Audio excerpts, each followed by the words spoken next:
গল্পকথক চ্যানেলে আপনাদের সবাইকে স্বাগতম। আজকে আপনাদের জন্য নিয়ে এসেছি নিশিথিনী উপন্যাসটির পঞ্চম এবং শেষ পর্ব। গল্প পাঠে আমি রয়েছি সুরিত। আশা করছি আপনারা আমাদের নিশিথিনী উপন্যাসটির সিরিজটি বেশ উপভোগ করেছেন। লাইক, শেয়ার এবং সাবস্ক্রাইব করে আমাদের পাশেই থাকুন। ধন্যবাদ।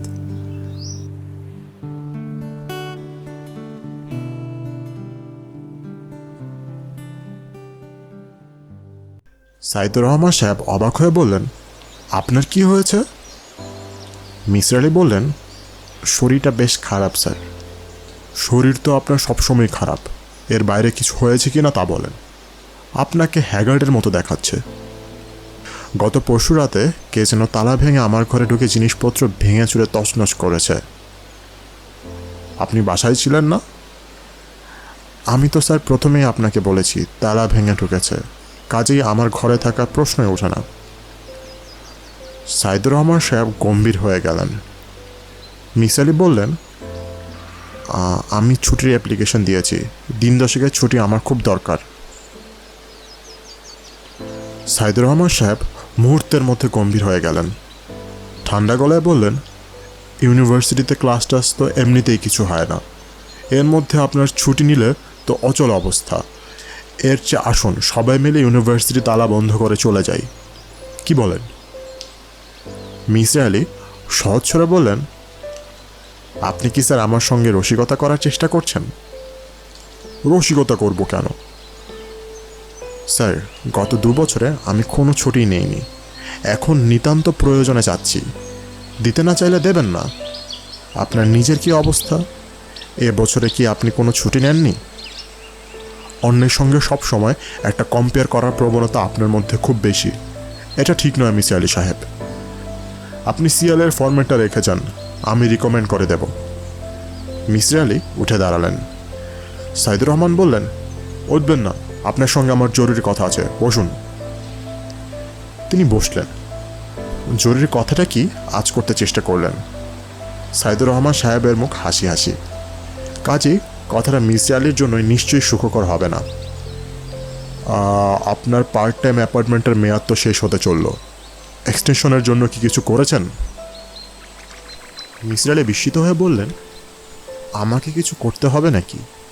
আমার তো ধারণা ছিল আমার কিছুই করার নেই, ইউনিভার্সিটি যা করার তাই করবে। সাইদুর রহমান সাহেব কিছু বললেন না, তার চোখ মুখ উজ্জ্বল। এর মানেটা কি? তাকে কি এক্সটেনশনে দেয়া হবে না? সেটা তো সম্ভব নয়। যেখানে ফুল টাইম টিচার অ্যাপয়েন্টমেন্ট হবার কথা, সেখানে পার্ট টাইম চাকরির এক্সটেনশন হবে না, এটা কেমন কথা? স্যার আপনি ঠিক করে বলেন তো ব্যাপারটা কি? আমার মেয়াদ শেষ। এখনও কিছু বলা যাচ্ছে না, তবে একজনের অ্যাডহক অ্যাপয়েন্টমেন্ট তো হয়েছে। এখন আর আমাদের টিচারের শর্টেজ নেই। ও তাই নাকি? হ্যাঁ তাই। খাজনার থেকে বাজনা বেশি, ছাত্রের চেয়ে টিচারের সংখ্যা বেশি। মিসির আলি ঠান্ডা গলায় বললেন, আমি তো আপনার কোনো ক্ষতি করিনি, আপনি কেন আমার পেছনে লেগেছেন? আরে আরে, এটা কি বলছেন? আমি আপনার পেছনে লাগবো কেন? এটা কি ধরনের কথা? কি ধরনের কথা এসব? মিসির আলি উঠে দাঁড়ালেন। আর এখানে বসে থাকার কোনো মানে হয় না। সাইদুর রহমান সাহেব বললেন, কি চললেন নাকি? হ্যাঁ চললাম। বিশ্ববিদ্যালয়ের কিছু কর্তাস্থানীয় ব্যক্তিদের সঙ্গে দেখা করলে কেমন হয়? তারা কি কিছু করতে পারবেন? পারবেন নিশ্চয়ই, কিন্তু এই জাতীয় কারোর সঙ্গে যে তার পরিচয় নেই। বিশ্ববিদ্যালয়ের খুব কম সংখ্যক অধ্যাপককেই তিনি চেনেন। স্যার আসসালামু আলাইকুম। মিসিরে তাকিয়ে দেখলেন 2টি ছাত্র দাঁড়িয়ে আছে। তিনি বললেন, তোমরা কিছু বলবে? জিনা জিনা স্যার। আচ্ছা ঠিক আছে ঠিক আছে। তিনি হাঁটছেন ক্লান্ত ভঙ্গিতে। চাকরি চলে গেলে তিনি অথই পানিতে পড়বেন। সময় ভালো না। দ্বিতীয় চাকরি চট করে জোগাড় করা বেশ মুশকিল। সঞ্চয় তেমন কিছু নেই। ইচ্ছে করলে সঞ্চয় করা যেত, ইচ্ছে করেনি। এই পৃথিবীতে কিছুই জমা করে রাখা যায় না, সব খরচ হয়ে যায়। মিসির আলি হাঁটতে হাঁটতে মনে মনে বললেন, I cannot and will not believe that man can be evil. তার প্রিয় একটি লাইন। প্রায় নিজের মনে মনে বলেন। কেন বলেন? এই কথাটি কি তিনি বিশ্বাস করেন না? যা আমরা বিশ্বাস করি না অথচ বিশ্বাস করতে চাই, তাই আমরা বারবার বলি। তিনি ঘড়ি দেখলেন, 3টা বাজে। শরীরটা বেশ খারাপ লাগছে। বাসায় ফিরে যেতে ইচ্ছা হচ্ছে, কিন্তু অনেক কাজ পড়ে আছে। আজমলের সঙ্গে দেখা করা এখনো হয়ে ওঠেনি। ফিরোজের সঙ্গে দেখা করতে পারেননি। তার সঙ্গে দেখা করবার সবকটি প্রচেষ্টা বিফল হয়েছে, অথচ খুব তাড়াতাড়ি দেখা করার দরকার। সাজ্জাদ হোসেনের বা খবর কি? সে কি হানিফা সম্পর্কে কোনো তথ্য পেয়েছে, না কোনো চেষ্টাই করেনি? নীলুর সঙ্গেও আর দেখা হয়নি। এর মধ্যে দুবার গিয়েছিলেন জিগাতলায়, কিন্তু দুবারই বাসার সামনে থেকে চলে এসেছেন। কেন জানি তার লজ্জা লাগছিল। লজ্জার কি আছে? কিছুই নেই। তিনি যাচ্ছেন তার একজন ছাত্রীর বাসায়, এর মধ্যে লজ্জার কি আছে? লাইব্রেরি থেকে একটা বই ইস্যু করার কথা, illusion and hallucination, doctor Jim ম্যাকার্থির বই। প্রচুর কেস হিস্ট্রি আছে সেখানে। কেস হিস্ট্রিগুলো দেখা দরকার। কোনোটার সঙ্গে কি ফিরোজের বা নীলুর ব্যাপারগুলো মেলে? পুরোপুরি না মিললে অনেক উদাহরণ থাকবে খুব কাছাকাছি। সেগুলো বেশ খুঁটিয়ে খুঁটিয়ে দেখা দরকার। মিসির আলি লাইব্রেরিতে চলে গেলেন। সাধারণত যে বইটা খোঁজা হয় সে বইটা পাওয়া যায় না। ভাগ্যক্রমে এটি ছিল। চমৎকার বই। 300-র মতো কেস হিস্ট্রি আছে এখানে। আজ রাতের মধ্যেই শেষ করে ফেলতে হবে। তিনি স্টিভেনসনের সমনবলিক প্যাটার্ন বইটিও নিয়ে নিলেন। এটিও চমৎকার একটি বই। তার নিজেরই ছিল। তার কাজের ছেলেটি পুরান বইয়ের দোকানে বিক্রি করে দিয়েছে। মহা বদমাস ছিল। তাকে প্রায় ফতুর করে দিয়ে গেছে। তিনি একটি দীর্ঘ নিঃশ্বাস ফেললেন। মানুষ কত বিচিত্র। এই ছেলেটিকে তিনি বিশেষ স্নেহ করতেন। স্নেহ অপাত্রে পড়েছিল। মানুষের বেশিরভাগ স্নেহ মমতাই অপাত্রে পড়ে। কেউ আমার খোঁজ করছিল হানিফা? যে না, চা বানিয়ান, দুধ চিনি ছাড়া। হানিফা চলে গেল। তার শরীর বোধহয় খানিকটা সেরেছে। মুখের শুকনো ভাবটা কম। ঘরে ওজন নেবার কোনো যন্ত্র নেই। যন্ত্র থাকলে দেখা যেত ওজন কিছু বেড়েছে কিনা। মিসির আলি ইজি চেয়ারে শুয়ে জিম ম্যাকার্থির বইটির পাতা উল্টাতে লাগলেন। কত বিচিত্র কেস হিস্ট্রি না ভদ্রলোক জোগাড় করেছেন। Case history number 63। Miss King Silverstone, বয়স 25, computer programmer, the Annex digital limited, Dover, California. Miss King Silverstone থ্যাঙ্কসগিভিংয়ের 2 দিন আগে দি অ্যানেক্স ডিজিটাল লিমিটেডের 3তলা একটি ঘরে কাজ করছিলেন। সন্ধ্যা মিলিয়ে গেছে। অফিসের একজন গার্ড ছাড়া দ্বিতীয় কোনো ব্যক্তি নেই। গার্ড একতলার কফি রুমে। সে বলে গেছে মিস সিলভারস্টোন যেন কাজ শেষ করে যাবার সময় তাকে বলে যান। কাজে মিস সিলভারস্টোন রাত 8টার সময় কাজ শেষ করে কফি রুমে গেলেন। অবাক কাণ্ড। কফি রুম অন্ধকার। কেউ কোথাও নেই। তিনি ভয় পেয়ে ডাকলেন, মুলার। কেউ সাড়া দিল না। তিনি ভাবলেন মুলার হয়তো বা সোফায় ঘুমিয়ে পড়েছে। তিনি ঘরে ঢুকে বাতি জ্বালিয়ে স্তম্ভিত হয়ে দেখলেন মুলার নেই। তবে সোফায় একজন অস্বাভাবিক লম্বা মানুষ শুয়ে আছে। মানুষটি নগ্ন। তিনি চেঁচিয়ে ওঠার আগেই লোকটি বলল, ভয় পেও না, ভয় পাওয়ার কিছুই নেই। তুমি কে? আমি এই গ্রহের মানুষ নই। আমি এসেছি সিরাস নক্ষত্রপুঞ্জ থেকে। আমি পৃথিবীর একটি রমণীগর্ভে সন্তান সৃষ্টি করতে চাই। মিস সিলভারস্টোন পালিয়ে যেতে চেষ্টা করলেন, কিন্তু পারলেন না। তার পা যেন মেঝের সঙ্গে আটকে গেছে। তিনি চিৎকার করতে চেষ্টা করলেন। গলা দিয়ে কোনো শব্দ বের হলো না। তিনি অবাক হয়ে লক্ষ্য করলেন একে একে তার গায়ের সকল কাপড় আপনা আপনি খুলে যাচ্ছে। দেখতে দেখতে তিনি সম্পূর্ণ নগ্ন হয়ে গেলেন। এই লোকটি তখন উঠে দাঁড়ালো।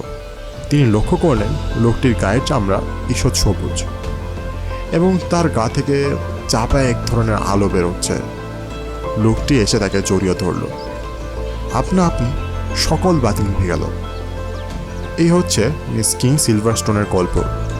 তিনি পরবর্তী সময়ে গর্ভবতী হয়ে পড়েন এবং ডাক্তারের কাছে জানতে চান তার বাচ্চাটির গায়ের রং সবুজ হবার সম্ভাবনা কতটুকু।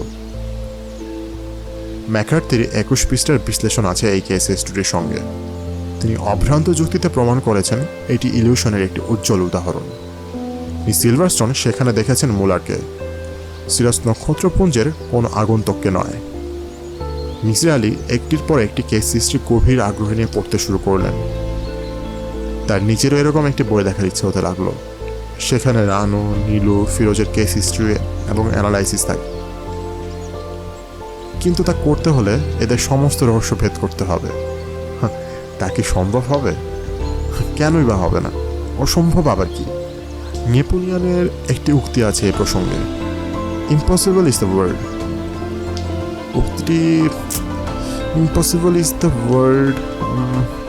উক্তিটি তিনি কিছুতেই মনে করতে পারলেন না। হানিফা চা বানিয়ে এনেছে, বেশ সুন্দর লাগছে মেয়েটিকে। মেয়েটির ব্যাপারে খোঁজ নিতে হবে। তিনি কি অলস হয়ে যাচ্ছেন? বোধ হয় বয়স হচ্ছে, আগের কর্মদক্ষতা এখন আর নেই। মিসাইল একটি দীর্ঘ নিঃশ্বাস ফেললেন। আপনার চা। হানিফা চায়ের কাপ সাবধানে নামিয়ে রাখলো। তিনি লক্ষ্য করলেন মেয়েটি নখে নেল পালিশ লাগিয়েছে। নেল পালিশ তিনি তো তাকে কিনে দেননি, সে নিজেই তার জমানো টাকা থেকে কিনেছে। তার নিজেরই কিনে দেওয়া উচিত ছিল। হানিফা বস, তোর সঙ্গে গল্প গুজব করে কিছুক্ষণ। হানিফা বসল। মিসির আলি বললেন, আমি তোর বাবা মাকে খুঁজে বের করবার চেষ্টা করছি, বুঝলি? হানিফা কিছু বলল না, জানালা দিয়ে বাইরের দিকে তাকিয়ে রইল। তিনি কি পারবেন এর কোনো খোঁজ করতে? না পারেরই বা কি আছে? এটি এমন জটিল কাজ নিশ্চয়ই নয়। সাজ্জাদ হোসেন চেষ্টা চালিয়ে যাচ্ছেন। তাকে তিনি বলেছেন মেয়েটির নাম ইমা হবার সম্ভাবনা বেশি। এই নামের কোনো নিখোঁজ মেয়ের তথ্য আছে কিনা দেখতে। সে চোখ মুখ পুচ্ছে বলেছিল, বুঝলি কি করে ওর নাম ইমা? তিনি সে প্রশ্নের জবাব দিতে পারেননি বলাটা ঠিক হবে না, বলা উচিত। দিতে পারতেন, কিন্তু দেননি। সব প্রশ্নের উত্তর সবাইকে দেয়া যায় না। ইমা নামটি কোথা থেকে পাওয়া সেটা কাউকে না বলাই ভালো, বিশেষ করে পুলিশকে। পুলিশরা এ জাতীয় আধিভৌতিক ব্যাপার সাধারণত বিশ্বাস করে না। পুলিশের উপর পুরোপুরি নির্ভরও তিনি করেননি। তার এক ছাত্রকে কাজে লাগিয়ে দিয়েছেন। তার কাজ হচ্ছে প্রতিদিন পাবলিক লাইব্রেরিতে গিয়ে পুরাণ পত্রিকা ঘাটা, দেখবে ইমা নামের কোনো নিখোঁজ মেয়ের খবর ছাপা হয়েছে কিনা। এই কাজের জন্য সে ঘন্টায় 50 টাকা করে পাবে। 10 ঘন্টার জন্য 500 টাকা তিনি তাকে আগেই দিয়ে রেখেছেন। কাজেই উৎসাহ যাতে আসে তার জন্য 1000 টাকা একটি পুরস্কারের কথা বলেছেন। সে যদি ইমা নামের কোনো বালিকার খোঁজ বের করতে পারেন তাহলে এককালীন টাকাটা পাবে। এই ব্যাপারে মিসির আলির মন খুঁতখুত করছে। ইমা নামটির ওপর অতটা গুরুত্ব দেওয়া ঠিক হয়নি বোধহয়। যে কোনো নিখোঁজ বালিকার সংবাদ সংগ্রহ করতে বলাটাই যুক্তিযুক্ত ছিল। একজনের অতীন্দ্রিয় ক্ষমতার উপর এতটা আস্থা রাখা ঠিক নয়। তিনি নিজেই একজন যুক্তিবাদী মানুষ, তার জন্য তো এটা অবমাননাকর। রাত 8টা। সাজ্জাদ হোসেন অফিসের টেবিলে মাথা রেখে চোখ বন্ধ করে বিশ্রাম নেবার চেষ্টা করছেন। গত রাতে এক ফোঁটাও ঘুমননি। দিনের বেলায়ও ঘণ্টাখানেকের মতো শোবার সময় পাওয়া যায়নি, এবং খুব সম্ভব আজ রাতটাও তার জেগেই কাটবে। লোহার রড হাতের সেই নগ্নপাত্র আগন্তুক তার সর্বনাশ করে দিয়েছে। পুলিশ বাহিনীর নাকের ডগায় আর একটা খুন হয়েছে। অবিশ্বাস্য ব্যাপার, একটি লোক রোজ রাতে লোহার রড হাতে একই জায়গায় ঘোরাঘুরি করবে, অথচ তাকে ধরা যাবে না। এটা কেমন কথা? স্যার, আপনার সঙ্গে এক ভদ্রলোক দেখা করতে চান। সাজ্জাদ হোসেন টেবিল থেকে মাথা তুললেন। তার অর্ডারলি দাঁড়িয়ে আছে। এই লোকটির কি কোনো বুদ্ধিশুদ্ধি নেই? তাকে বলে দিয়ে এসেছেন যেন কিছুতেই আগামী 2 ঘন্টার মধ্যে তাকে ডাকা না হয়, অথচ 10 মিনিট পার না হতেই ব্যাটা ডাকতে চলে এসেছে। তিনি বরফ শীতল গলায় বললেন, বলো কি আমি নেই? স্যার, আমি বলেছি যে আপনি আছেন, তাতে অসুবিধা নেই কোনো। তুমি এখন গিয়ে বলো আমার আগের কথাটা ঠিক না, উনি আসলেই নেই, কোথায় গিয়েছেন কেউ জানে না। স্যার, উনি একজন সাংবাদিক, পত্রিকা অফিস থেকে এসেছেন। সাজ্জাদ হোসেন দীর্ঘ নিঃশ্বাস ফেললেন। সাংবাদিকদের বিরাগভাজন হবার মতো সাহস তার নেই। পত্রিকায় দীর্ঘ আর্টিকেল বের হয়ে যাবে পুলিশ অফিসারের দুর্ব্যবহার। আসতে বলো, আর শোনো, 2 কাপ চা দিতে বলবে। সাংবাদিক ভদ্রলোকের নাম মীরউদ্দিন। ভদ্রলোক শুধু যে পেশায় সাংবাদিক তাই নয়, চেহারাতেও, পোশাকেও, এমনকি হাবে ভাবেও সাংবাদিক। প্রশ্নের ধরন ডিটেকটিভদের মতো। প্রতিটি বাক্যের শেষে একটি খোঁজা আছে, যা সহ্য করা বেশ মুশকিল। সাংবাদিক কাজে সহ্য করতেই হবে এবং কিছুতেই চটানো যাবে না। মীরউদ্দিনের কাছ থেকে জানা গেল যে একটি সাপ্তাহিক পত্রিকা নগ্নপাত্র বিভীষিকা এই শিরোনামের একটি প্রচ্ছদ কাহিনী ছাপবে। কাজে পুলিশের বক্তব্যটি শোনবার জন্য তিনি দয়া করে এখানে তশরিফ রেখেছেন। আমার প্রশ্নের জবাব দিতে আপনার তো কোনো আপত্তি নেই? না নেই, প্রশ্ন করুন।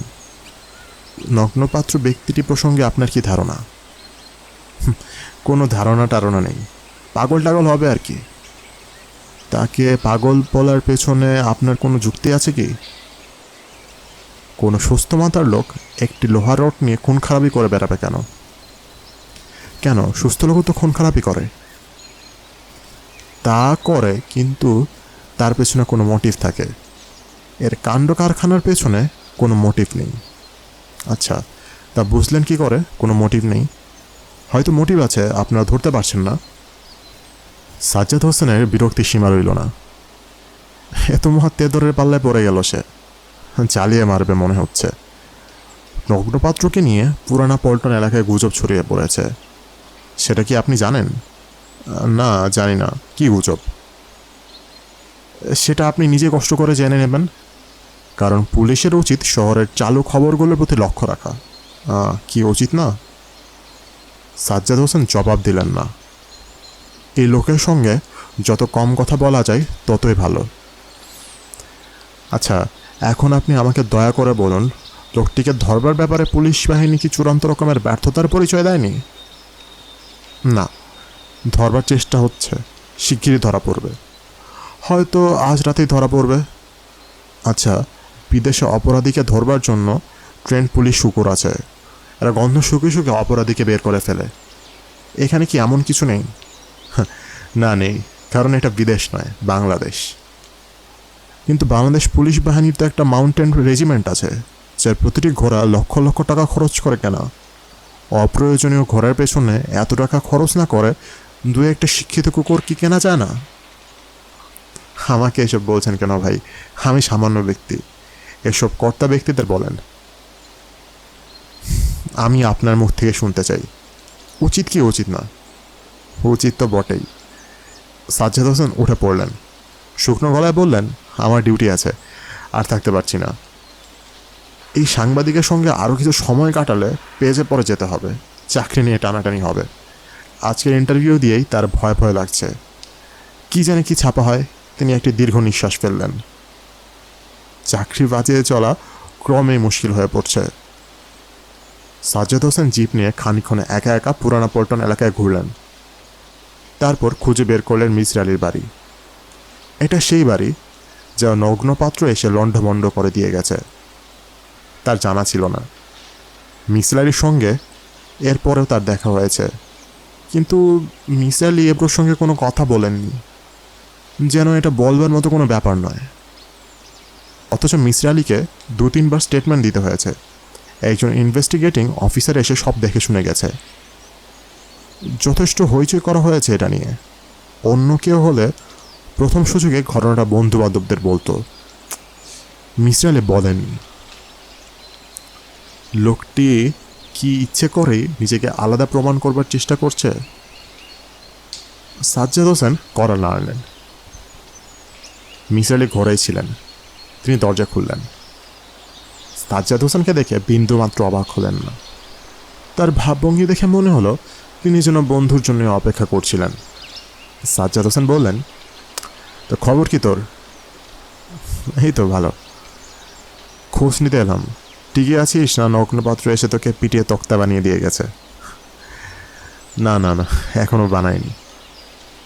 তোর ইমার পাত্তা এখনো লাগাতে পারেনি, পারলেই জানাবো।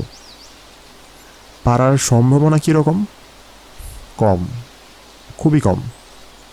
আচ্ছা, তুই ঠান্ডা পানি খাওয়াতে পারবি? খুব ঠান্ডা। ঠান্ডা পানি হবে না, ঘরে ফ্রিজ নেই। বাড়িওয়ালার ঘরে তো নিশ্চয়ই আছে। তোর ইমাকে পাঠিয়ে দে না, নিয়ে আসুক, ঠান্ডা পানি খেতে ইচ্ছে করছে। মিসির আলি ইমাকে পাঠালেন না, নিজে ঠান্ডা পানির বোতল নিয়ে এলেন। সাজ্জাদ হোসেন টেবিলে পা তুলে ক্লান্ত ভঙ্গিতে বসে আছেন। দেখলেই মায়া লাগে। লোকটির উপর দিয়ে ঝড় যাচ্ছে। মিসির আলি বললেন, চা খাবি? না, তোর সোফায় খানিকক্ষণ শুয়ে থাকবো। সোফায় কেন? বিছানায় শুয়ে থাক। না না না না, সোফা হলেই চলবে, বিছানা টিছানা লাগবে না। আচ্ছা শোন, তুই কাটায় কাটায় 1 ঘন্টা পরে ডেকে তুলবি আমাকে। ঠিক আছে, তুলব। সাজ্জাদ হোসেন সোফায় লম্বা হলেন এবং দেখতে দেখতে ঘুমিয়ে পড়লেন। তবে তাকে ডেকে তুলতে হলো না। ঠিক 1 ঘন্টা পরে নিজে নিজে উঠে পড়লেন। প্রাণী হিসেবে মানুষের তুলনা নেই। তার অবচেতন মন সর্বক্ষণ কাজ করে, যথাসময়ে তাকে সজাগ করে দেয়, বিপদের আভাস দিতে চেষ্টা করে। মুশকিল হচ্ছে তার কর্মপদ্ধতি আমাদের জানা নেই। সাজ্জাদ হোসেন বললেন, 1 কাপ চা খাবো, তারপর যাব। আজ আমার সারা রাত ডিউটি। যেভাবে হোক আজ নগ্নপাত্রকে ধরবই। মিসির আলি শান্ত সুরে বললেন, মিনিয়াকদের ধরা খুব মুশকিল। এদের ইন্দ্রিয় খুব সজাগ থাকে।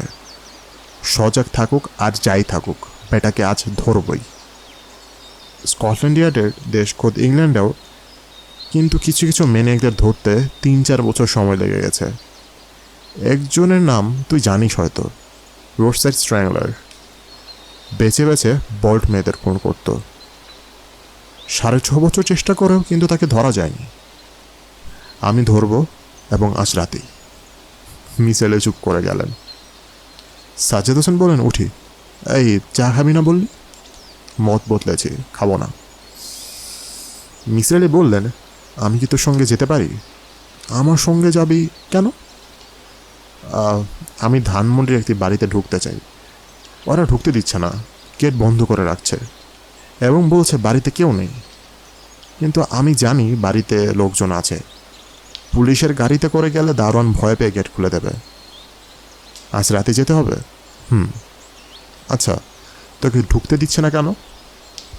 আছে, অনেক ব্যাপার ট্যাপার আছে, পরে বলবো। আমাকে ও বাড়িতে নামিয়ে দিতে তোর তো কোনো অসুবিধা নেই। অসুবিধা থাকলে থাক। না না না না, কোনো অসুবিধা নেই। রাত 10:30 মতো বাজে। দারোয়ান সজাগই ছিল। মিসির আলি যা ভেবেছিলেন তাই হলো। পুলিশ এসেছে শুনে সে গেট খুলল। মিসির আলি ভেতরে ঢুকে পড়লেন। ওসমান সাহেব এবং তার স্ত্রী দুজনেই দোতলা বারান্দা থেকে দেখলেন মিসির আলি গেট দিয়ে ঢুকছেন এবং বেশ সহজ ও স্বাভাবিক ভঙ্গিতে হেঁটে আসছেন। ওসমান সাহেব নিচে নেমে এলেন। মিসির আলি বললেন, আপনি ভালো আছেন? ওসমান সাহেব সে প্রশ্নের জবাব দিলেন না, মূর্তির মতো দাঁড়িয়ে রইলেন। মিসির আলি বললেন, অসময়ে এসেছি, উপায় ছিল না বলে আসতে হয়েছে। আমি আপনাকে সাহায্য করতে চাই। ওসমান সাহেবের বসার ঘর। রাত প্রায় 11টা। একটি কম পাওয়ারের টেবিল ল্যাম্প ছাড়া ঘরে আর কোনো আলো নেই। আবছা অন্ধকার। এই আবছা অন্ধকার ঘরে 3 জন মানুষ মুখোমুখি বসেছিলেন।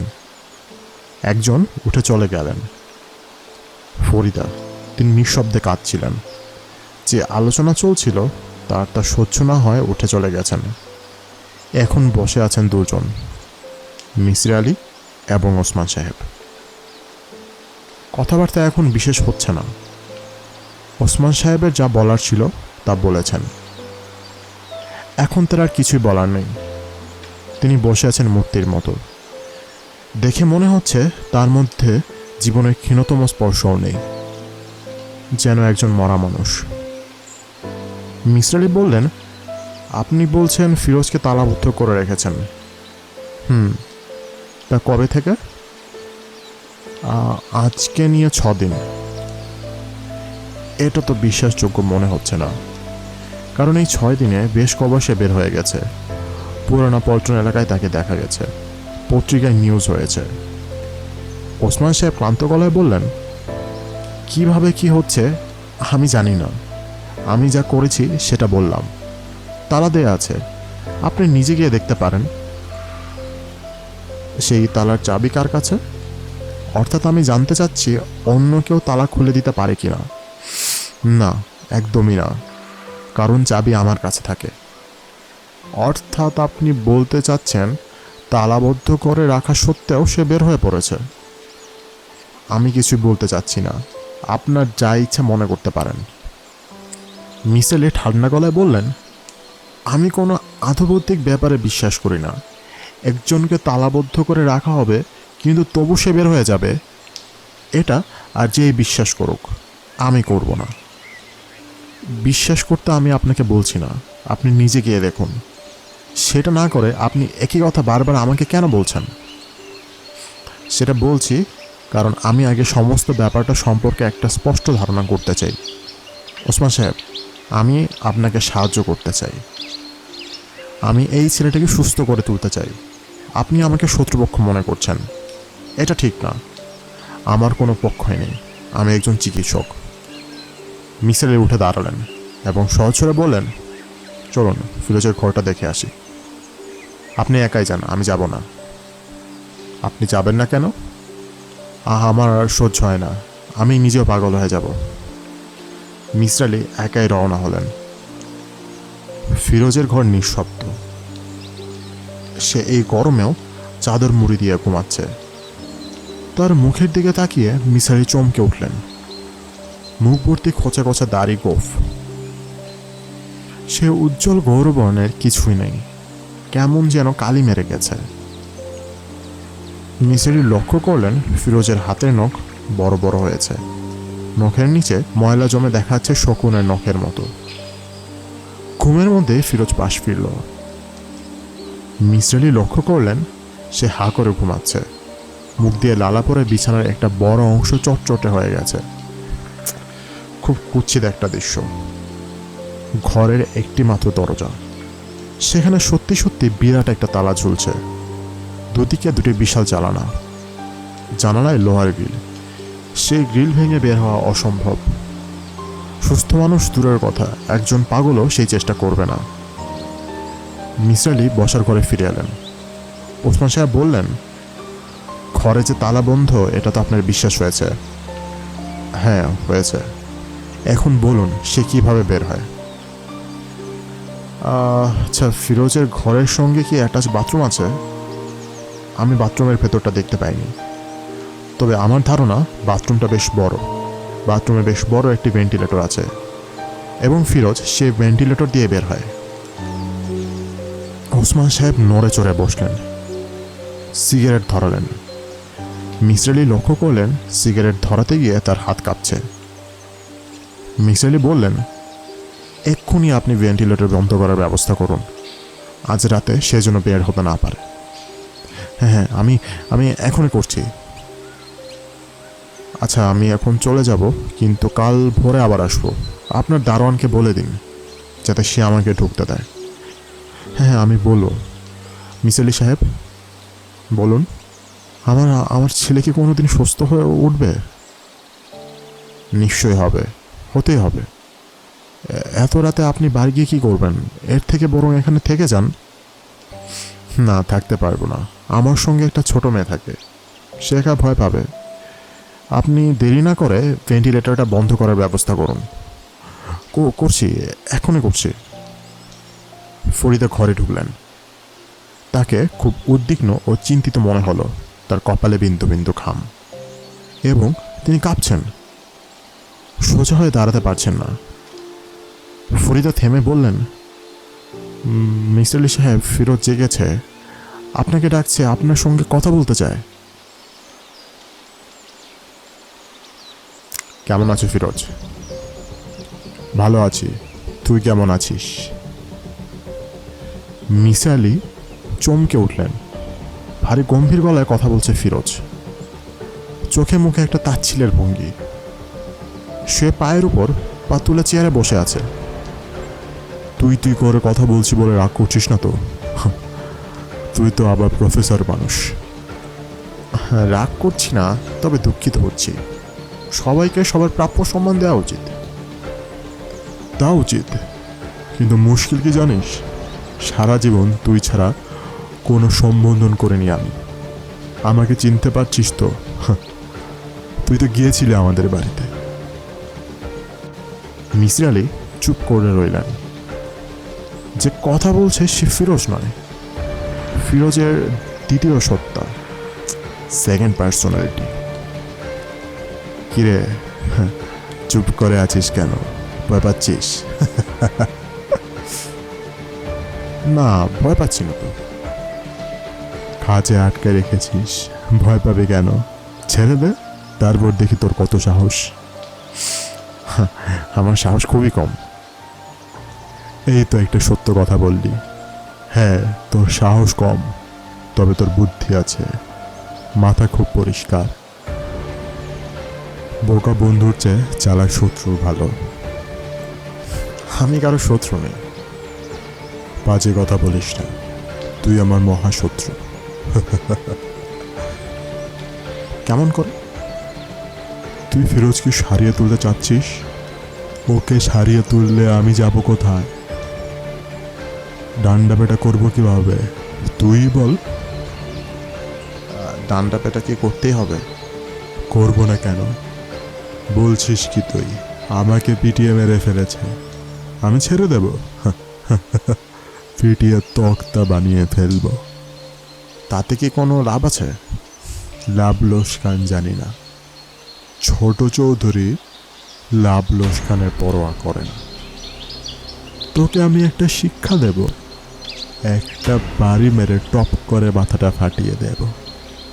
গলগল করে গিলো বেরোয় আসবে, ছিটকে আসবে রক্ত। বড় মজার একটা ব্যাপার হবে, তবে তুই দেখতে পারবি না। আফসোস। মিসির আলি তাকিয়ে দেখলেন এবারে প্রায় সবাই এসে জড়ো হয়েছে। চোখ বড় বড় করে শুনছে এই অস্বাভাবিক কথোপকথন। কাঁদছেন শুধু ফরিদা। ফিরোজ হিসিস করে উঠল। কি চুপ করে আছিস যে? কথা বলছিস না কেন? ভয় পেয়েছিস? ভয় পেয়ে শেষটায় মেয়ে মানুষের আঁচল ধরলি? লজ্জা করে না? কার কথা বলছো? ওরে হারামের বাচ্চা, তুই জানিস না কার কথা বলছি? তোর প্যারের নীলু বেগম, যার ইয়ে দুটি এবং যার ইচ্ছে হচ্ছে। কুচ্ছিত সব কথা সে এক নাগারে বলে যেতে লাগলো।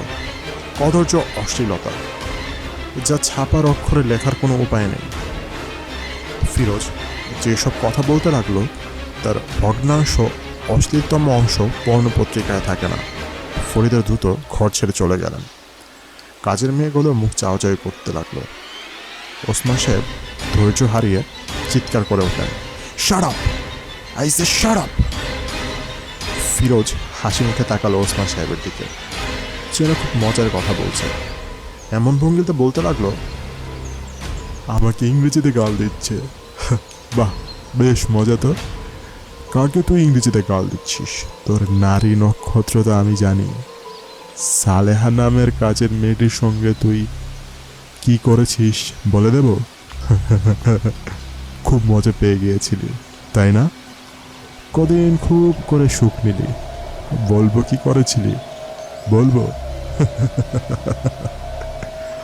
কি পালিয়ে যাচ্ছিস কেন? লজ্জা লাগছে? ফুর্তি করার সময় তো লজ্জা লাগেনি। একটা ঘটনা বরং বলেই ফেলি।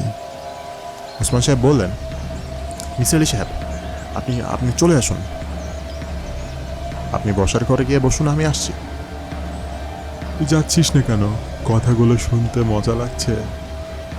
তোর ইয়ারগুলো তো কিছু অশ্লীল কথা।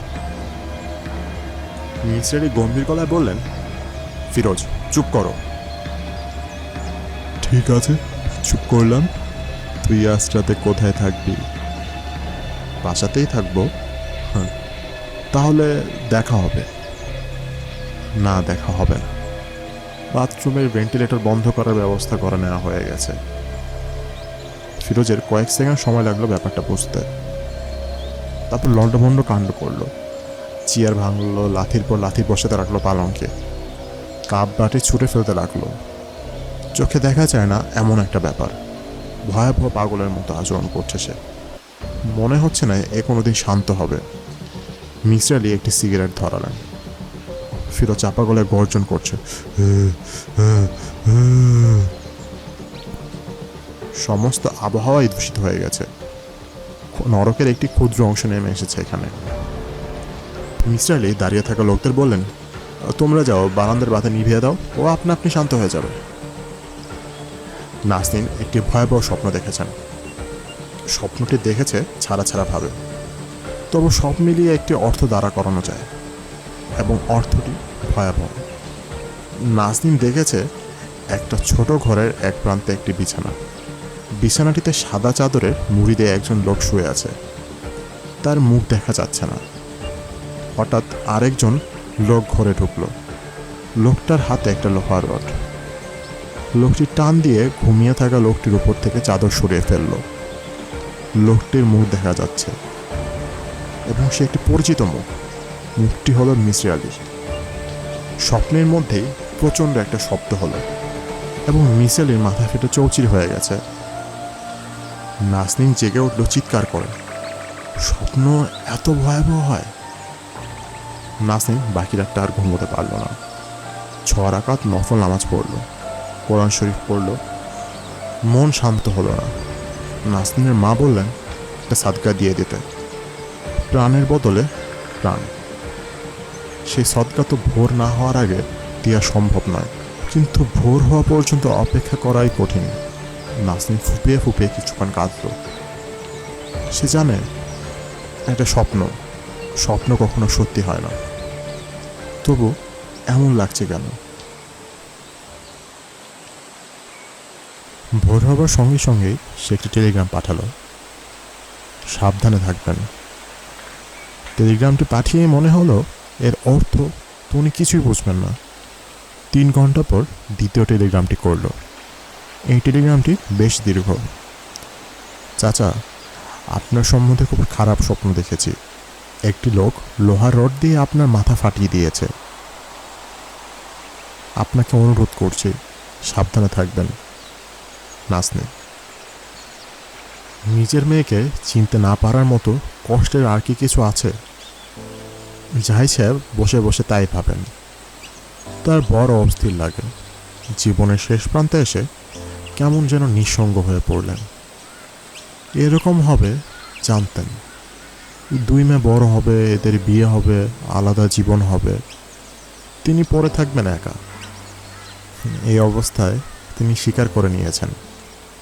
পুরোপুরি সেরকম অবশ্য হয়নি। এক মেয়ে তার সঙ্গে আছে, কিন্তু এই মেয়েকে তিনি চেনেন না। এক অচেনা নীলু। আজ দুপুরে খেতে গিয়ে দেখেন মাংসের ভুনা তরকারি এবং খিচুড়ি করা হয়েছে। তিনি অবাক হয়ে বললেন, আজ খিচুড়ি যে? নীলু বলল, তুমি খেতে চেয়েছিলে তাই? জাহিদ সাহেব খেতে চেয়েছিলেন ঠিকই, কিন্তু কাউকে সে কথা বলেননি। নীলুর সঙ্গে গতকাল রাত থেকে তার কোনো কথা হয়নি, অথচ সে ঠিকই জানল। শুধু আজই নয়, এরকম প্রায়ই হয়। বড় অস্বস্তি লাগে। শুধু অস্বস্তি নয়, একটু ভয় ভয়ও করে। এক এক রাতটা অসম্ভব বেড়ে যায়। কেন বাড়ে তাও তিনি জানেন না। তার ইচ্ছে করে সব ছেড়ে ছুড়ে দূরে কোথাও চলে যান, যেখানে কেউ তার কোনো খোঁজ পাবে না। প্রথম এরকম হলো বিলুর বিয়ের 4 দিন পর। বিলু নেই। বিয়ে বাড়ির আত্মীয় স্বজনরাও সব চলে গেছে। বাড়ি একেবারেই খালি। মন টন খারাপ করে জাহিদ সাহেব নিজের ঘর ছেড়ে ঘুমাতে গেলেন নীলুর পাশের ঘরে। একজন কেউ থাকুক আশেপাশে, যাতে ডাকলে সাড়া পাওয়া যায়। অনেক রাত পর্যন্ত তার ঘুম এলো না। সামনের জীবন কেমন কাটবে তাই নিয়ে ভাবতে লাগলেন। মৃত স্ত্রীর কথা মনে করে খানিকক্ষণ কাঁদলেন। প্রথম জীবনে একটি ছেলে হয়েছিল, 1.5 বছর বয়সে মারা যায়। মিষ্টি কথা বলতো, পাখিকে বলতো বাকি, ফুলকে বলতো কুল। অনেকদিন পরে মৃত ছেলের কথা মনে করেও চোখ মুছলেন। আর ঠিক তখন এক অদ্ভুত ব্যাপার হলো। চাপা ফুলের তীব্র গন্ধে অভিভূত হয়ে গেলেন। ব্যাপার কি? ফুলের গন্ধ আসছে কোথা থেকে? তার নিজের একসময় বিরাট ফুলের বাগান ছিল, সেসব এখন আর নেই। বাগান সব জঙ্গল হয়েছে। জাহিদ সাহেব অবাক হয়ে দরজা খুলে বাইরে এসে দাঁড়াতেই নূপুরের শব্দ শুনলেন।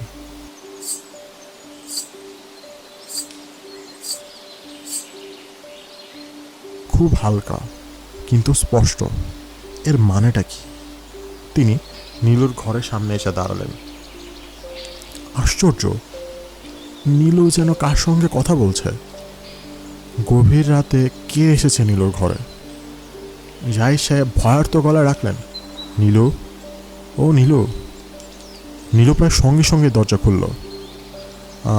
কার সঙ্গে কথা বলছিস? আছে আছে একজন, তুমি চিনবে না। জাহিদ সাহেব ঘরে উকি দিলেন, কাউকে দেখতে পেলেন না। নীলু বলল, ঘুমিয়ে পড়ো বাবা, এত রাত জেগে আছো কেন? জাহিদ সাহেব বললেন, কি হচ্ছে এসব? কার সঙ্গে কথা বলছিলি? তুমি বুঝবে না বাবা। বুঝবো না মানে? বুঝবো না মানেটা কি? অনেক কথা বাবা, পরে তোমাকে বলবো। না না, এখনই বল। নীলু বলল, এবং নীলুর কথা তিনি কিছুই বুঝলেন না। একজন কেউ নীলুর সঙ্গে আছে, যে নীলুকে তার মহা বিপদ থেকে রক্ষা করেছিল। কি অদ্ভুত কথা! জাহিদ সাহেব দারুণ দুশ্চিন্তায় দিন কাটাতে লাগলেন। তার ধারণা হলো নীলুর বড় কোনো অসুখ হয়েছে। তিনি ডাক্তারদের সঙ্গে কথা বললেন, দুজন পীরের কাছ থেকেও তিনি তাবিজ আনলেন। সেই তাবিজ পড়তে নীলু আপত্তি করল না। ডাক্তারদের ওষুধপত্র খেতেও তার কোনো অনীহা দেখা গেল না। কিন্তু তাতে কোনো লাভ হলো না, এবং হবেও না কোনো দিন। তার বাকি জীবন কাটবে অদ্ভুত এই নীলুকে সঙ্গে নিয়ে, যাকে তিনি চেনেন না, বোঝেন না, যে মনের কথা বুঝে ফেলে, যার ঘরে অপরিচিত এক রমণী কণ্ঠ শোনা যায়, এবং দমকা হাওয়ার মতো চাপা ফুলের গাঢ় গন্ধ যাকে হঠাৎ ঘিরে ফেলে। আজ বুধবার, আকাশে মেঘ নেই, রৌদ্রোজ্জ্বল একটি সুন্দর সকাল। জাহিদ সাহেব অনেকদিন পর উৎফুল্ল বোধ করলেন।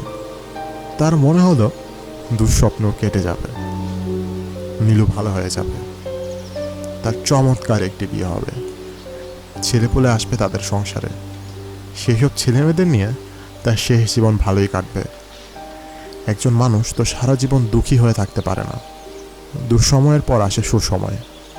জীবনচক্রের এই এক কঠিন নিয়ম। তবে কারো কারো ক্ষেত্রে দুঃসময়টা দীর্ঘ হয়। এই যা, যেমন তার হয়েছে। জাহিদ সাহেব ডাকলেন, নীলু, নীলুমা। অনেকদিন পর তার কণ্ঠে আনন্দ ঝরে পড়ল। কিন্তু নীলু এলো না। তিনি উকি দিলেন নীলুর ঘরে। তার ঘর অন্ধকার, দরজা জানালা বন্ধ। পর্দা টেনে দেয়ায় ঘরের বাতাস ভারী হয়েছে। কি হয়েছে নীলু? না, কিছু হয়নি। তাই এভাবে শুয়ে আছিস কেন? শরীর ভালো না? তিনি নীলুর কপালে হাত দিলেন। জ্বরে গা জলে পড়ে যাচ্ছে। নীলুর চোখ মুখ রক্তবর্ণ। তিনি হতভম্ব হয়ে বললেন, কি কি কি হয়েছে মা তোর? কিছুই হয়নি বাবা। কিছু হয়নি মানে? তোর গায়ে তো প্রচুর জ্বর। কখন জ্বর এলো? ডাক্তার ডাকা দরকার, এক্ষুনি দরকার। বাবা প্লিজ, তুমি এই নিয়ে ভাববে না। কাউকে ডাকার দরকার নেই। দরকার নেই বললেই তো আর হলো না। বাবা, তোমার পায়ে পড়ি, আমাকে প্লিজ একা থাকতে দাও। বিরক্ত করো না, ভয় নেই, জ্বর সেরে যাবে। জাহিদ সাহেব লক্ষ্য করলেন নীলু কাঁদছে। মা, কি হয়েছে রে তোর? কিচ্ছু হয়নি বাবা, আমি সেরে যাব। আমি আবার আগের মতো হব। যে আমার সঙ্গে থাকতো সে আমাকে বলেছে। সে কে? আমি নিজেও জানি না সে কে। এক মহাবিপদে সে আমাকে রক্ষা করেছিল বাবা। তুমি যাও এখন প্লিজ। জাহিদ সাহেব মুখ কালো করে ঘর থেকে বের হয়ে এলেন।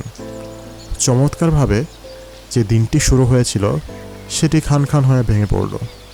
তিনি খবরের কাগজ হাতে নিয়ে একা বারান্দায় বসে রইলেন।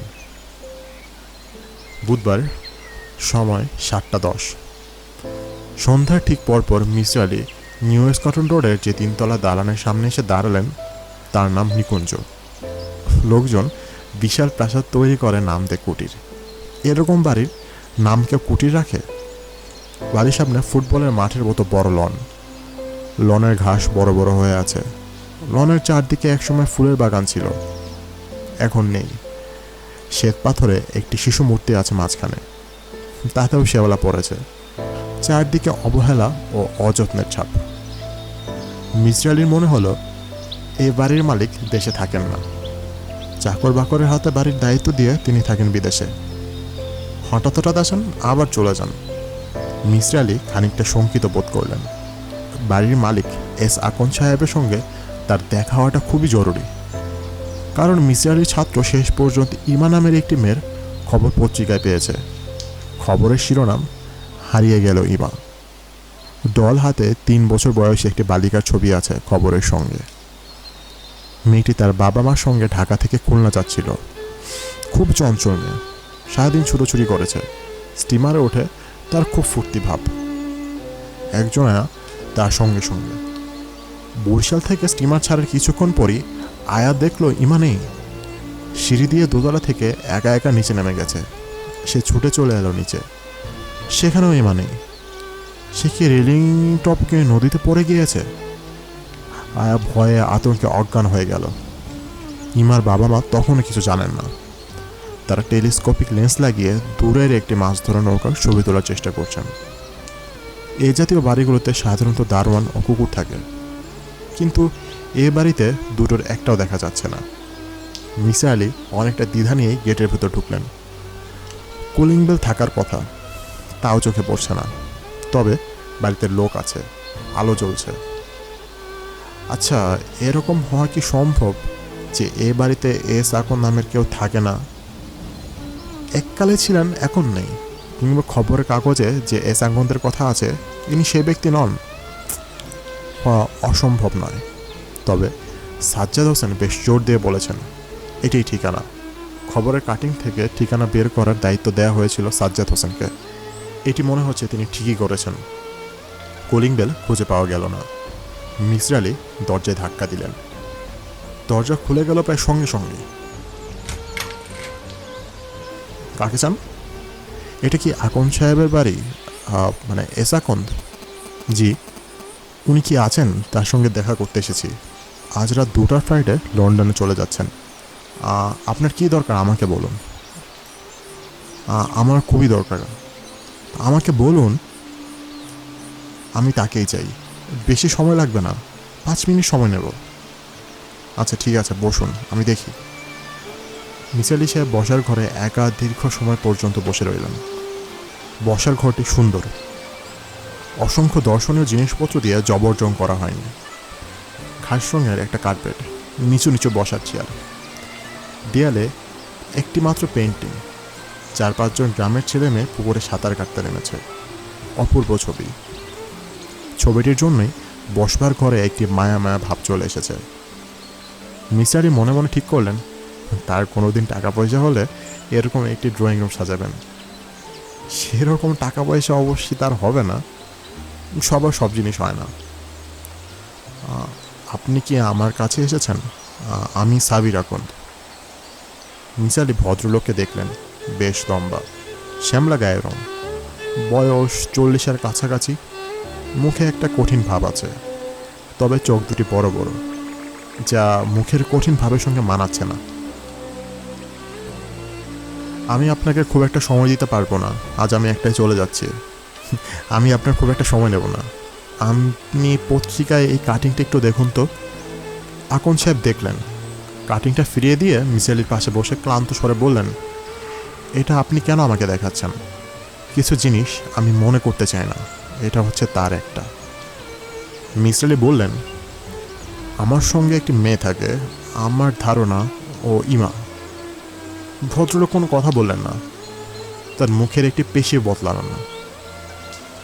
আপনার এই মেয়ের কি খুব ছোটবেলায় ওপেন হার্ট সার্জারি হয়েছিল? ইংল্যান্ডে। ওর বয়স তখন 2 বছর। তারপর একটু থেমে জিজ্ঞেস করলেন, আমি কি আপনার পরিচয়টা জানতে পারি? অবশ্যই পারেন, আমার নাম মিসরি আলী। আমি ঢাকা বিশ্ববিদ্যালয়ের একজন পার্ট টাইম শিক্ষক। আকন সাহেব সিগারেট ধরিয়ে অন্য মনস্ক ভঙ্গিতে টানতে লাগলেন।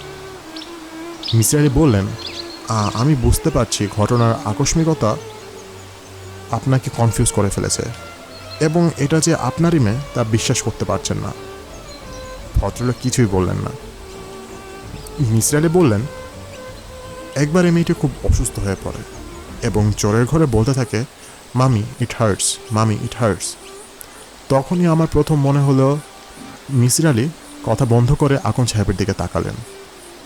ভদ্রলোকের মুখ রক্তশূন্য, মনে হচ্ছে এক্ষুনি অজ্ঞান হয়ে পড়বেন। তারপর আনন্দ আর যন্ত্রণা একসঙ্গে মেশানো গলায় আকন সাহেব থেমে থেমে বললেন, খুব ছোটবেলায় হার্টের অসুখে কষ্ট পেত, তখন বলতো, মামি ইট হার্টস।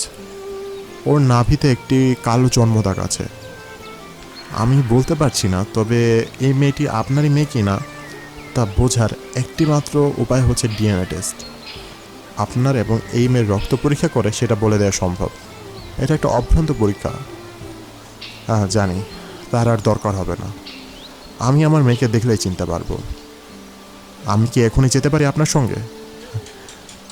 হ্যাঁ অবশ্যই পারেন। আমি আমার স্ত্রীকেও সঙ্গে নিতে চাই। নিশ্চয়ই নেবেন। ভদ্রলোক উঠে দাঁড়ালেন, তার সমস্ত মুখে বিন্দু বিন্দু ঘাম। তিনি বললেন, আপনি কি করেন? এ প্রশ্ন আরেকবার করা হয়েছিল, তার জবাবও দেওয়া হয়েছে, তবু মিসরি আলী দ্বিতীয়বার জবাব দিলেন। আকন সাহেব কাঁপা কাঁপায় গলায় বললেন, আমার মেয়েটি কি আপনার ওখানে?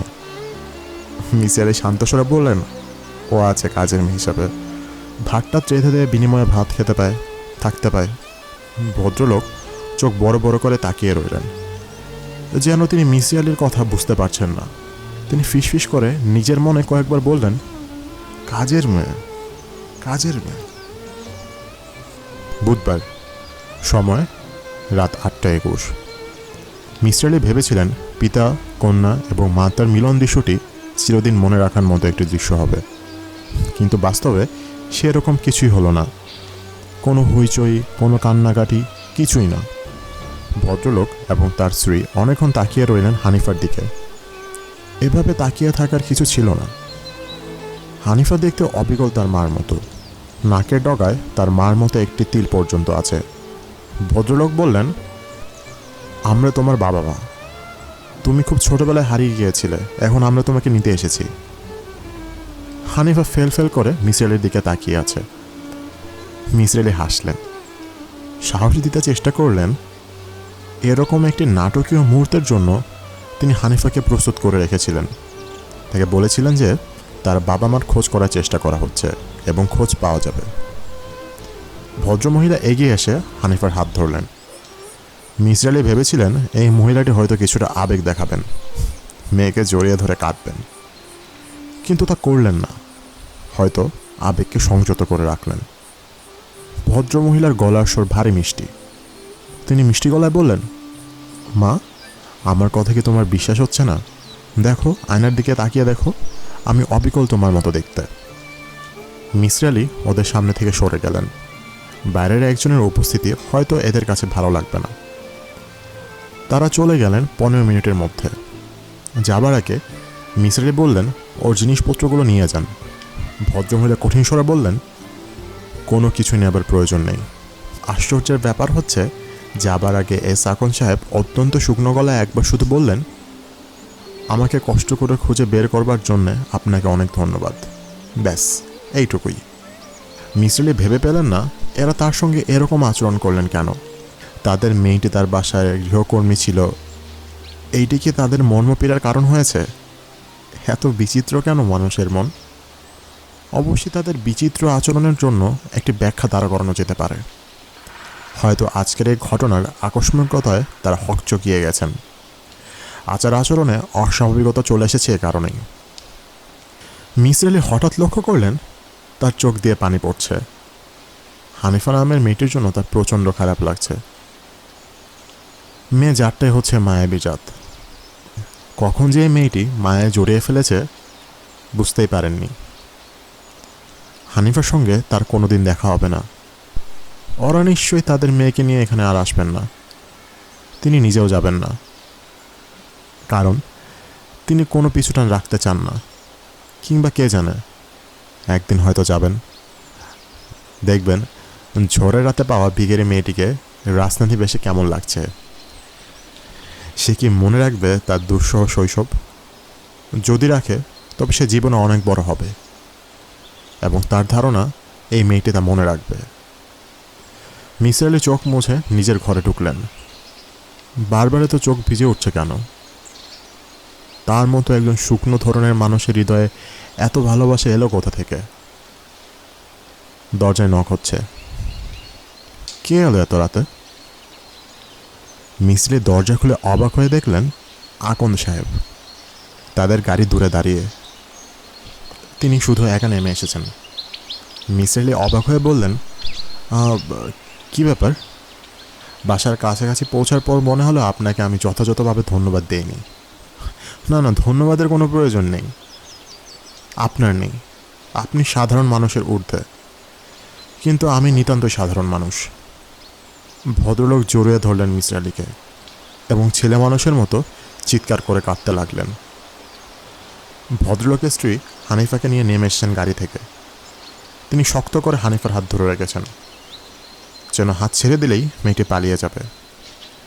মিসির আলি কোমল ছলায় বললেন, শান্ত হন, আপনি শান্ত হন, আসুন ভিতরে গিয়ে বসি। ভদ্রলোক ধরা গলায় বললেন, প্লিজ আরও কিছুক্ষণ আপনাকে জড়িয়ে রাখার সুযোগ দিন, প্লিজ। বুধবার রাত 10:40। ওসমান সাহেবের ঘুমের সময় হয়ে গিয়েছে। ইদানিং তিনি সিডাক্সিন না খেয়ে ঘুমাতে পারেন না।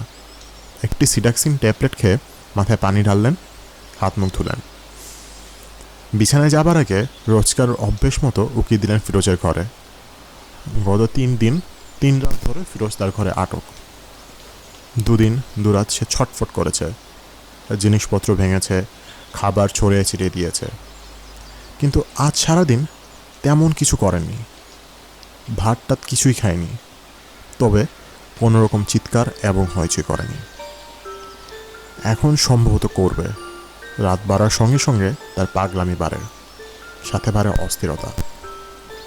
ওসমান সাহেব ফিরোজের ঘরের সামনে দাঁড়িয়ে বেশ অবাক হলেন। ফিরোজ শান্ত ভঙ্গিতে বসে আছে, গায়ে একটি টি শার্ট, চুল আশ্রিয়েছে, মুখ ভর্তি খোঁচা খোঁচা দাড়ি নেই, শেভ করেছে এবং সম্ভবত গোসলও করেছে। ওসমান সাহেব নিজের চোখকে বিশ্বাস করতে পারলেন না। কেমন আছো ফিরোজ? ফিরোজ ঘাড় ঘুরিয়ে তাকালো এবং সহজ স্বাভাবিক ভঙ্গিতে বলল, ভালো আছি, তুমি কেমন আছো বাবা? ভালো ভালো, আমি ভালো আছি, বেশ ভালো আছি। ওসমান সাহেবের বিস্ময়ের সীমা রইল না। কি অদ্ভুত কাণ্ড! ফিরোজ কি সুস্থ? নিশ্চয়ই সুস্থ। বাবা, মাকে ডাকো, খিদে পেয়েছে, ভাত খাবো। নিশ্চয়ই খাবি, নিশ্চয়ই। কি দিয়ে খাবি? যা আছে তাই দিয়ে খাবো, স্পেশাল কিছু লাগবে না। লাগবে না কেন? নিশ্চয়ই লাগবে। দাঁড়া দাঁড়া, আমি তোর মাকে ডাকছি। তোর শরীরটা কেমন এখন? তোর শরীরটা এখন ভালো, তাই না? বাবা। বাবা, আমার ঘরটা খুব নোংরা হয়ে আছে, একটু ঝাড়ু দিতে বলো। তালা খোবার দরকার নেই, জানালা দিয়েই দাও। ওসমান সাহেব ঝাড়ু এনে দিলেন এবং ছুটে গেলেন স্ত্রীকে খবর দিতে।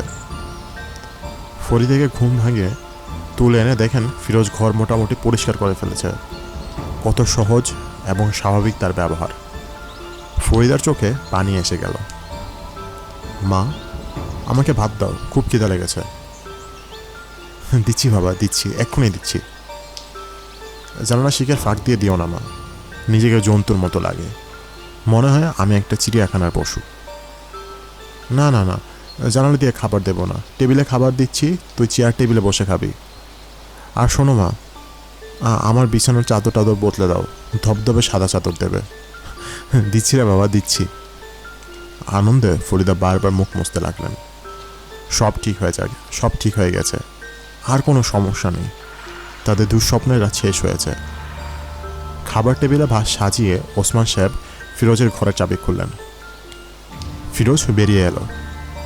তার হাতে লোহার রড, তার পরনে একটি কালো প্যান্ট এবং খালি গা। সে থমথমে গলায় বলল, কি ভয় লাগছে?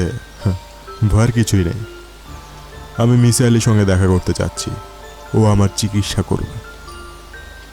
ওসমান সাহেব একটি কথাও বলতে পারলেন না। ফিরোজ হেঁটে হেঁটে গেল গেটের কাছে। দারোয়ানকে ঠান্ডা গলায় বলল গেট খুলে দিতে। দারোয়ান গেট খুলে দিল। টিপ টিপ করে বৃষ্টি পড়ছে। আকাশে মেঘের পরে মেঘ জমতে শুরু করেছে। রাস্তায় কেন যেন কোনো স্ট্রিট লাইট নেই। ফিরোজ লম্বা পা ফেলে অন্ধকারে নেমে গেল। বুধবার জাহিদ সাহেব রাত 11টার দিকে একজন ডাক্তার ডেকে আনলেন। নীলুর আকাশ পাতাল জ্বর। তিনি নিজে হতবুদ্ধি হয়ে গেছেন। ডাক্তারের অবস্থাও তাই। ডাক্তার মুখ শুকনো করে বলল, এই মেয়েকে এক্ষুনি হাসপাতালে নিতে হবে। আমি আমার ডাক্তারি জীবনে এত জ্বর কখনো দেখিনি। আপনি মেয়েটির মাথায় বরফ দেওয়ার ব্যবস্থা করুন, আগে টেম্পারেচার কমাতে হবে। ফ্রিজে বরফ ছিল না। তারা দুজন ধরাধরি করে নীলুকে বাথরুমে নিয়ে ঝর্ণার কল খুলে দিল। পানির ধারার স্রোতে যদি গায়ের তাপ কমানো যায়। নীলু পড়ে আছে মরার মতো।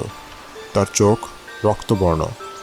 সে কিছুক্ষণ পরপরই মাথা ঘুরিয়ে চারদিকে তাকাচ্ছে এবং ফিসফিস করে বলছে, স্যারের বড় বিপদ, স্যারের বড় বিপদ। তুমি কি তাকে দেখবে না? এইটুকু কি তুমি আমার জন্য করবে না? জাহিদ সাহেব ডাক্তারকে বললেন, এসব কি বলছে ডাক্তার সাহেব? প্রলাপ বকছে, ডেলিরিয়াম। আপনি মেয়ের কাছেই থাকুন, আমি অ্যাম্বুলেন্সের জন্য যাচ্ছি। টেলিফোন আছে তো? জি আছে, বসার ঘরে। ডাক্তার সাহেব দ্রুত নিচে নেমে গেলেন। নীলু কাতর সরে বলল, বাবা তুমি খানিক্ষণ আমাকে একা থাকতে দাও, আমি ওর সঙ্গে কথা বলি। কার সঙ্গে কথা বলবি? যে আমার সঙ্গে থাকে তার সঙ্গে। ওর সাহায্য আমার ভীষণ দরকার। বাবা প্লিজ প্লিজ, তুমি আছো বলে সে আমার সঙ্গে কথা বলতে পারছে না। বাবা আমি তোমার পায়ে পড়ি। নীলু সত্যি সত্যি হাত বাড়িয়ে বাবার পা স্পর্শ করল। জাহিদ সাহেব বারান্দায় গিয়ে দাঁড়ালেন এবং সঙ্গে সঙ্গে চাপা ফুলের তীব্র সুবাস পেলেন। স্পষ্ট শুনলেন নূপুর পায়ে কে যেন হাঁটছে। নীলুর কথাও শোনা যাচ্ছে, আমার এত বড় বিপদে তুমি আমাকে দেখবে না? অপরিচিত একটি কণ্ঠ শোনা গেল। জাহিদ সাহেব কিছুই বুঝতে পারলেন না। তিনি এক মনে আয়াতুল কুরসি পড়তে লাগলেন। বুধবার মধ্যরাত্রি। মিসির আলীর রুটিনের ঝামেলা শুরু হয়ে গেছে। ঘরে রান্নাবান্না হয়নি। তাকে রাতে হোটেলে খেয়ে আসতে হয়েছে। ডাল গোশত নামের যে খাদ্যটি তিনি কিছুক্ষণ আগে গলাধকরণ করেছেন, এখন তা জানান দিচ্ছে। মিসির আলী পেটে ব্যথা নিয়ে জেগে আছেন। ফুড পয়জনিংয়ের লক্ষণ কিনা কে জানে। পেটের ব্যথা ভুলে থাকবার সবচেয়ে ভালো উপায় হচ্ছে থ্রিলার জাতীয় কোনো রচনায় মনোনিবেশ করা। কিন্তু ঘরে এই জাতীয় কোনো বই নেই। তবু মিসির আলী বুক সেলফের কাছে গেলেন। সবই একাডেমিক বই। একটি সায়েন্স ফিকশনের পাওয়া গেল, হর্সম্যান ফ্রম দ্য স্কাই। তেমন কোনো ইন্টারেস্টিং বই নয়, আগে একবার পড়েছেন। তবু সেই বই হাতে নিয়ে বিছানায় গেলেন এবং তখন ইলেকট্রিসিটি চলে গেল। বৃষ্টি ও বাতাস দুই থেমে গেছে। মাঝরাতে লোডশেডিং হবার তো কথা নয়, কিন্তু ঢাকা শহরে ইলেকট্রিসিটির কোনো ঠিক ঠিকানা নেই। মিসির আলী অত্যন্ত বিরক্ত মুখে ড্রয়ার খুললেন। আশ্চর্যের ব্যাপার, ড্রয়ারে বড় বড় দুটি মোমবাতি পাওয়া গেল। হানিফা নিশ্চয়ই একসময় কিনে রেখে দিয়েছে। মিসির আলী মোমবাতি দুটি জ্বালিয়ে বই খুললেন। দ্বিতীয়বার পড়ার সময় বইটি অনেক বেশি আকর্ষণীয় মনে হলো। কিছুক্ষণের মধ্যেই তিনি শারীরিক ব্যথা ভুলে আগ্রহ নিয়ে বইয়ের পাতা উল্টাতে লাগলেন। চমৎকার লেখা। এক ভোরবেলায় মস্কো শহরের প্রাণকেন্দ্রে এক ঘোড়সাওয়ারের আগমন হলো। লোকটির চেহারা কুৎসিত, মাথায় সার্কাসের ক্রাউনের মতো এক টুপি। সে তার ঘোড়া নিয়ে নানান খেলা দেখাতে শুরু করলো। দেখতে দেখতে তাকে ঘিরে বেশ ভিড় জমে গেল। এত মজার একটি বই আগেরবার পড়তে এত বাজে লাগছিল কেন? পাঠকের জন্য? মিছিলে উঠে দাঁড়ালেন, চা বানাবেন। চা খেতে খেতে আরাম করে পড়া যাবে। তার মনে হলো মোমবাতির আলোয় বই পড়ার আলাদা একটা আনন্দ আছে। আধো আলো আধো ছায়া, বইয়ের জগৎটিও তো তাই, অন্ধকার এবং আলোর মিশ্রণ। লেখকের কল্পনা হচ্ছে আলো, পাঠকের বিভ্রান্তি হচ্ছে অন্ধকার। নিজের তৈরি উপমা নিজের কাছে চমৎকার লাগলো তার। তিনি নিজেকে বাহবা দিয়ে সিগারেটের জন্য পাঞ্জাবের পকেটে হাত দিতেই দরজায় খুব হালকাভাবে কে যেন কড়া নাড়ল। মিসিলি ঘড়ি দেখলেন, রাত প্রায় 1টা। এত রাতে কে আসবে তার কাছে? তিনি বিস্মিত স্বরে বললেন, কে কে ওখানে? কোনো জবাব পাওয়া গেল না। মিসিলি গলা উঁচিয়ে বললেন, কে ওখানে? আমি। মিসিলির বিস্ময়ের সীমা রইল না। নীলুর গলা। সে এত রাতে এখানে কি করছে? পাগল নাকি? কি ব্যাপার নীলু? নীলু জবাব দিল না। ছোট একটি নিঃশ্বাস ফেলল। মিস্টার আলী ছুটে গিয়ে দরজা খুললেন। নীলু নয়, ফিরোজ দাঁড়িয়ে আছে। ফিরোজের দুটি হাত পেছন দিকে। সে হাতে সে কি ধরে আছে তা মিসির আলীর বুঝতে অসুবিধা হলো না। তার শিরদার দিয়ে শীতল স্রোত বয়ে গেল। তিনি হাসতে চেষ্টা করলেন। কেমন আছো ফিরোজ? নীলুর গলা তো চমৎকার ইমিটেট করলে। এসো ভিতরে এসো। ইস, ভিজে গেছো দেখি। ফিরোজ ভেতরে ঢুকল। পলকের জন্যে মিসির ইচ্ছে করল ছুটে পালিয়ে যেতে, কিন্তু তিনি পারলেন না। তার পা পাথরের মতো ভারী হয়ে গেছে। অত্যন্ত সহজ এবং স্বাভাবিক ভঙ্গিতে কথা বলবার চেষ্টা করলেন। কিছু খাবে ফিরোজ? চা খাবে? ঠান্ডায় চাটা ভালো লাগবে। ইনফ্যাক্ট আমি চা বানানোর জন্য উঠেছিলাম। ফিরোজ দাঁড়িয়ে আছে ঘরের মাঝখানে। সে তাকিয়ে আছে এক দৃষ্টিতে। সে মাঝে মাঝে ঠোঁট টিপে হাসছে। মিসির আলী বললেন, বসো ফিরোজ, দাঁড়িয়ে আছো কেন? এতক্ষণ শুয়ে শুয়ে বই পড়ছিলাম, একটা সায়েন্স ফিকশন। তুমি কি সায়েন্স ফিকশন পড়ো? ফিরোজ এবার শব্দ করে হাসল।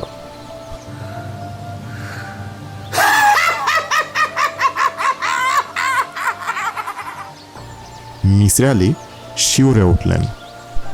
কি অমানসিক হাসি! এই হাসির জন্ম এই পৃথিবীতে নয়, অন্য কোনো এক ভুবনে। অচেনা ভয়ঙ্কর এক ভুবন, যার কোনো রহস্যই মিসির আলীর জানা নেই। মিসির আলীর সমস্ত শরীর ঘামে ভিজে গেল।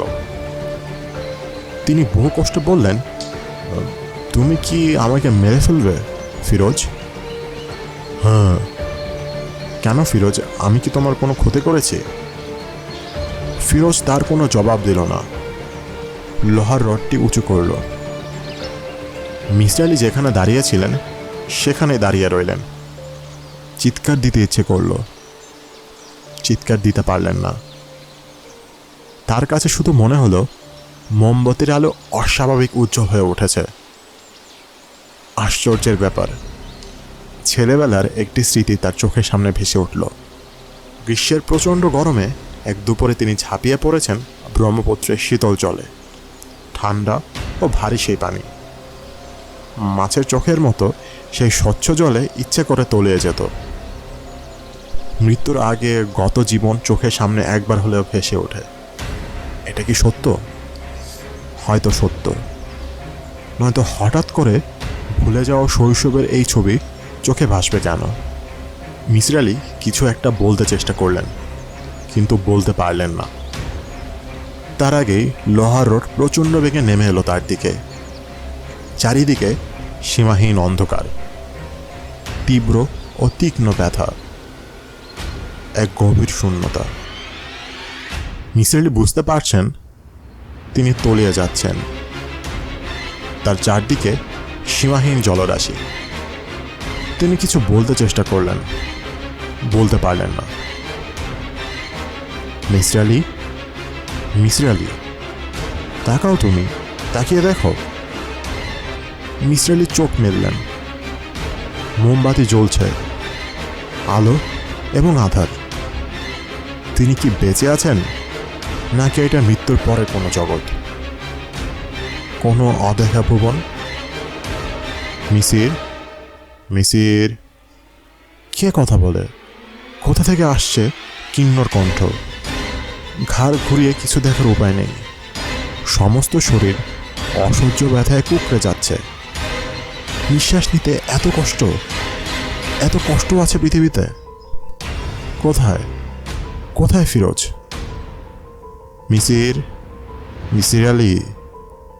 আর কোনো ভয় নেই, সে পালিয়ে গেছে। আমি এসেছি। তাকাও, তাকাও আমার দিকে। কে পালিয়ে গেছে? কে কে কথা বলছে? কার দিকে তাকাতে বলছে? মিসির আলী তাকাতে গিয়ে ব্যথায় নীল হয়ে গেলেন। মুখ ভর্তি করে বমি করলেন। টকটকে লাল রক্ত এসেছে বমিতে। ফুসফুস ফুটো হয়েছে। পাঁজরের হাড় ঢুকে গেছে ফুসফুসে। নিঃশ্বাস নিতে এত কষ্ট হচ্ছে এই কারণে। মিসির আলী চোখে জল এসে গেল এত কষ্টে, এত কষ্ট। মিসির আলী, মিসির আলী, কে তুমি? তাকিয়ে দেখো। মিসির আলী তাকালেন। যন্ত্রণা এবং ব্যথার জন্যেই কি তিনি এই অদ্ভুত দৃশ্য দেখছেন? হ্যালুসিনেশন? মিসির, মিসির আলী, আমি কে বলো তো? আমি জানি না। ভালো করে দেখো, ভালো করে দেখো। চোখ নামিয়ে নিচ্ছ কেন? আমার সঙ্গে কথা বলতে থাকো, তাতে ব্যথা ভুলে থাকবে। বলো আমি কে? মিসির আলী আবার মুখ ভর্তি করে বমি করলেন। আমি সেই দেবী। তুমি তো আমাকে বিশ্বাস করো না, নাকি এখন করছো? তুমি তুমি আমার কল্পনা, উইশফুল থিঙ্কিং। দেবী আবার কি? আমি কিন্তু তোমাকে বাঁচিয়েছি। দেবী মূর্তি খিলখিল করে হেসে উঠল।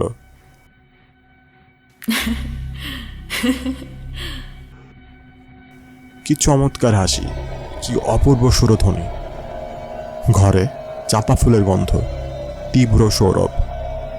হ্যালুসিনেশন, হ্যালুসিনেশন হচ্ছে। হ্যালুসিনেশন ছাড়া এর কিছুই নয়। দেবী হাসল। চাপা ফুলের গন্ধ কি দেবীর গা থেকে আসছে? তাকে রক্ত মাংসের মানবের মতোই লাগছে। ছুঁয়ে দেখতে ইচ্ছা করছে।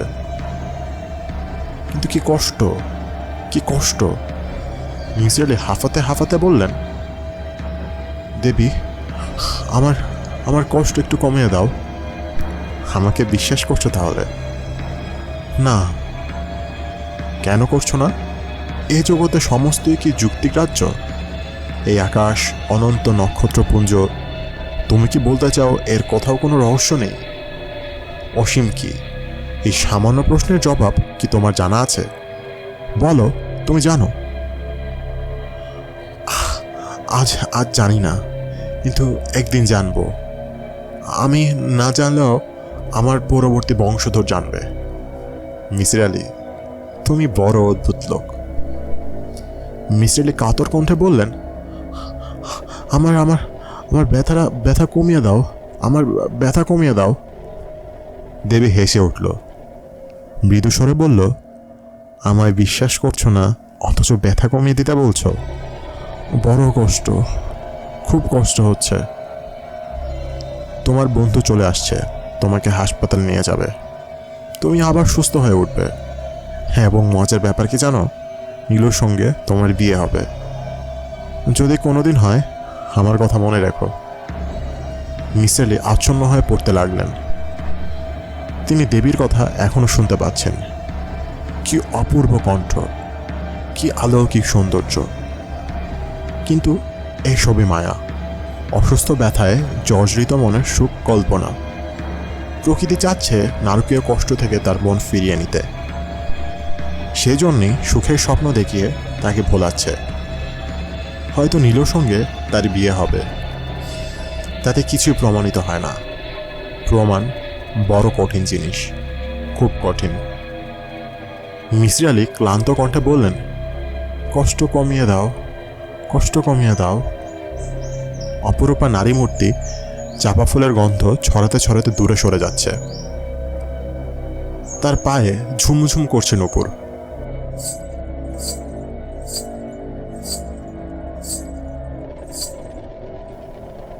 কে যেন দরজা ধাক্কাচ্ছে। কে সে? সাজ্জাদ হোসেন? ওরা কি ধরে ফেলেছে ফিরোজকে?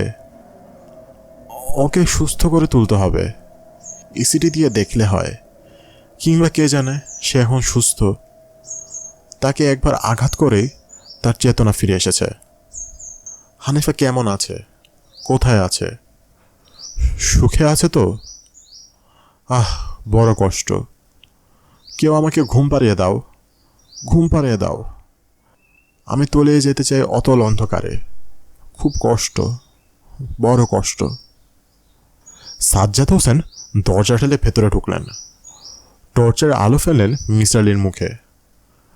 সাজ্জাদ হোসেনের মুখে এক ধরনের প্রশান্তি লক্ষ্য করা গেল, কারণ নগ্নগাত্র আগন্তুককে কিছুক্ষণ আগে ধরা হয়েছে।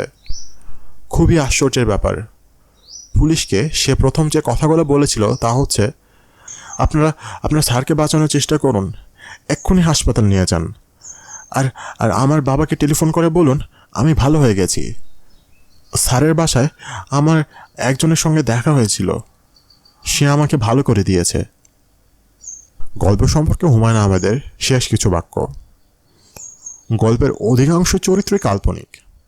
পরিচিত কিছু চরিত্র এবং কিছু ঘটনা ব্যবহার করেছি, তবে কাউকে হেয় করবার জন্য কিছুই করা হয়নি। মানুষের প্রতি আমার মমতা মিসির আলির মতো হয়তো নয়, কিন্তু খুব কমও নয়।